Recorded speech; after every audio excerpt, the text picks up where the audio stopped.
ಮಕ್ಕಳ ಸಮಸ್ಯೆ ದಂಪತಿಗಳು ಎವ್ಯಾಲ್ಯೂಯೇಟ್ ಮಾಡಬೇಕಾದ್ರೆ ಗರ್ಭನಾಳ ಪರೀಕ್ಷೆ ಅಂತ ಮಾಡ್ತೀವಿ, ಅದಕ್ಕೆ HSG ಅಂತ ಹೇಳ್ತೀವಿ. ಇದು ಸಾಧಾರಣವಾಗಿ ಬೇಸಿಕ್ ಪರೀಕ್ಷೆಗಳೆಲ್ಲ ಆಗಿಬಿಟ್ಟು ಗಂಡಸರಲ್ಲಿ ವೀರ್ಯ ಕೌಂಟು, ಚಲನೆ, ಗುಣಮಟ್ಟ ಎಲ್ಲ ಚೆನ್ನಾಗಿದ್ದು, ಮತ್ತು ಹೆಣ್ಮಕ್ಳಲ್ಲಿ ಕೂಡ ಒಂದು ಪೆಲ್ವಿ ಸ್ಕ್ಯಾನಿಂಗಲ್ಲಿ ಗರ್ಭಕೋಶ ತೊಂದರೆ, ಒಳಮೇದು ಏನೂ ತೊಂದರೆ ಇಲ್ಲ ಅಂತಂದಾಗ, ಅಂಡಾಶಯದಲ್ಲಿ ಅಂಡಚಲಗಳು ಸಾಕಷ್ಟಿದ್ದಾಗ ಒಂದು ಇನಿಷಿಯಲ್ ಪರೀಕ್ಷೆಯಾಗಿ ಒಂದು HSG ಅಂತ ಒಂದು ಪರೀಕ್ಷೆ ಮಾಡ್ತೀವಿ.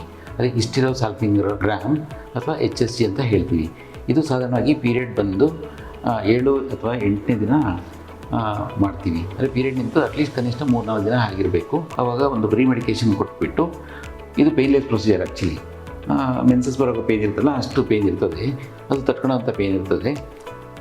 ಒಂದು ಪೀಡಿಯಾಟ್ರಿಕ್ ಪೋಲೀಸ್ ಕೆಥೆಟರ್ ಅಥವಾ ಒಂದು HSG ಕೆನಲ್ ಅಂತ ಫಿಕ್ಸ್ ಮಾಡಿಬಿಟ್ಟು ಅದ್ರ ಮೂಲಕ ರೇಡಿಯೋ ಒಪೆಕ್ ಡೈನ ಪುಷ್ ಮಾಡ್ತೀವಿ. ಪುಷ್ ಮಾಡಿದಾಗ ಫಸ್ಟು ಯೂಟ್ರಸ್ ಒಳಗೆ ಬರುತ್ತೆ. ಅದು ಆವಾಗ ಒಂದು ಫಸ್ಟ್ ಫಿಲ್ಮ್ ತಗೊಳ್ತೀವಿ. ಆಮೇಲೆ ಮತ್ತೆ ಒಂದು 5 ml 5 to 10 ml ಪುಷ್ ಮಾಡಿದಾಗ ಟ್ಯೂಬ್ಗಳು ಓಪನ್ ಇದ್ದರೆ ಟ್ಯೂಬ್ಗಳ ಮೂಲಕ ಬಂದು ಹೊರಚಿಮ್ಮತ್ತೆ.